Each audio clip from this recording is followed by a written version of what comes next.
I'm not ever going to try to stop her from bucking or bogging up or anything. I'm just going to try to figure out what causes it so I can help her through it.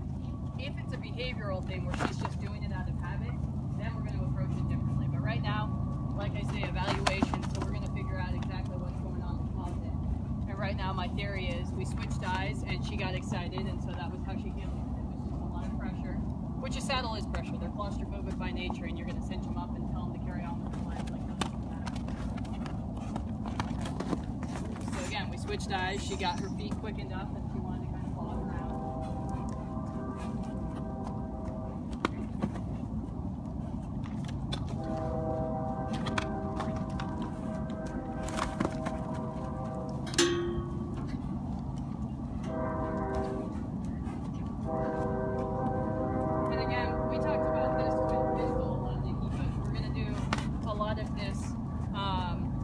Stepping in and asking those hindquarters to yield to us, especially now.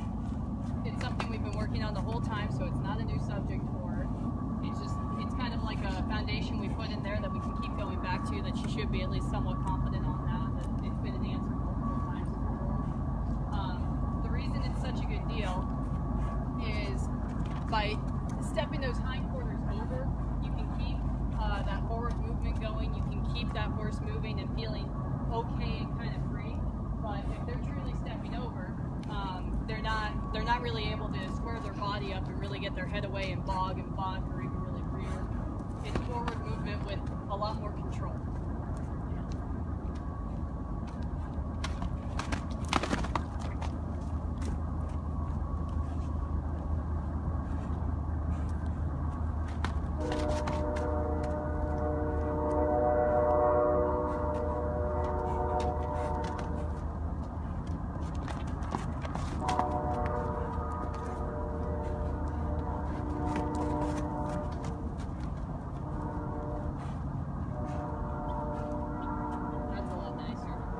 See how she settled herself out of that. I didn't have to really help her. I didn't really have to talk her out of it. She kind of settled herself and found a way out of it. And that's a good deal.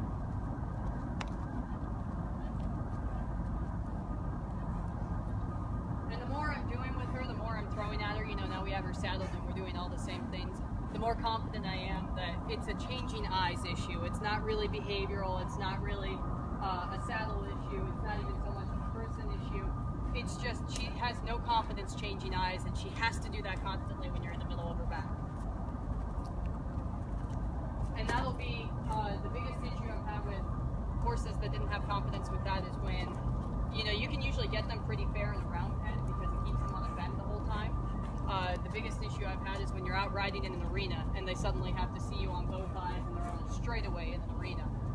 So it's just something to be aware of.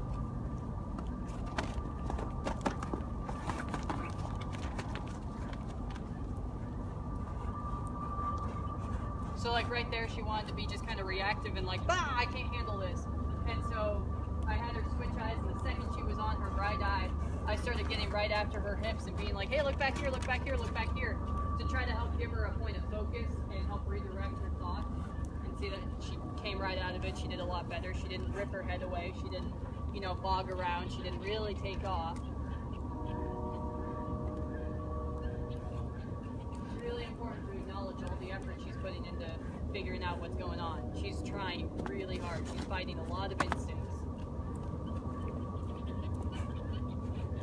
And a lot of things she thought she knew. I mean, she thought that the answer was to be scared. She thought that the answer was to move her feet. Or she thought the answer was to not move her feet at all. So she's working through a lot of stuff and trying to refigure everything out. I mean, she's doing really good work. She's had 11 years of doing wrong things. Yeah. So to be relearning it in a matter of minutes is quite impressive. I mean, she's very intelligent.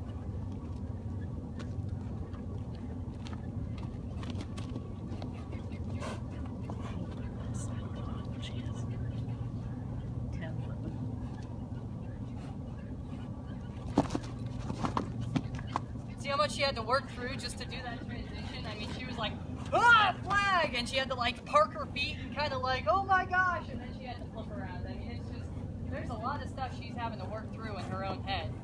And it's so important that I don't baby her, but that I set really firm boundaries and be very consistent about what I want.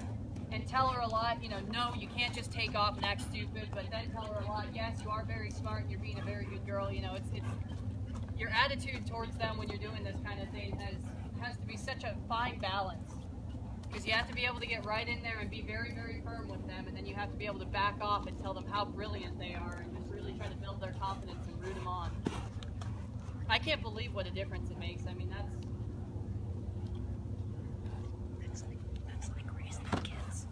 Same thing.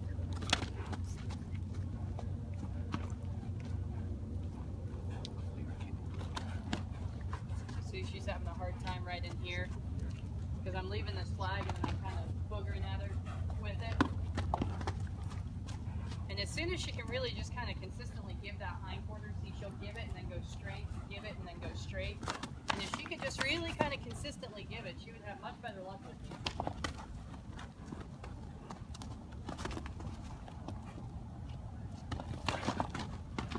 See, and right now she's thinking that she can just kind of retch her head away and then she'll be in the free and clear. So it's important that I find a way to leverage myself so that she can't do that.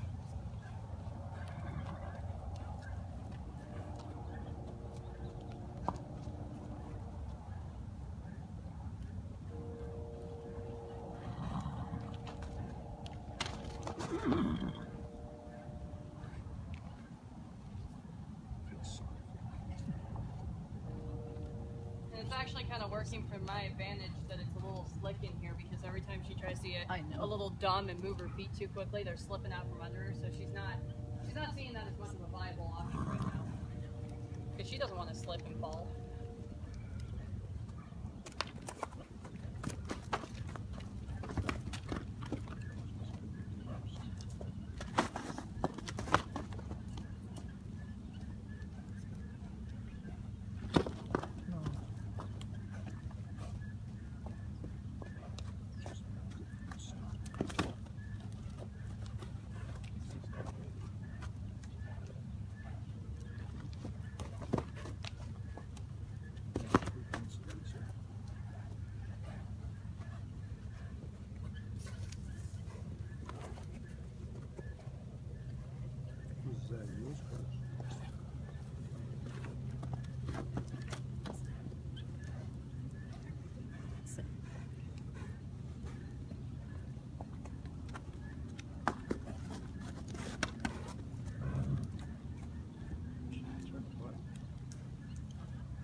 Switches back and forth are getting a lot softer.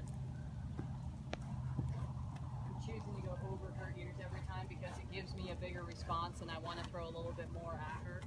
That, and I'm going to be above her ears when I'm riding on her back. So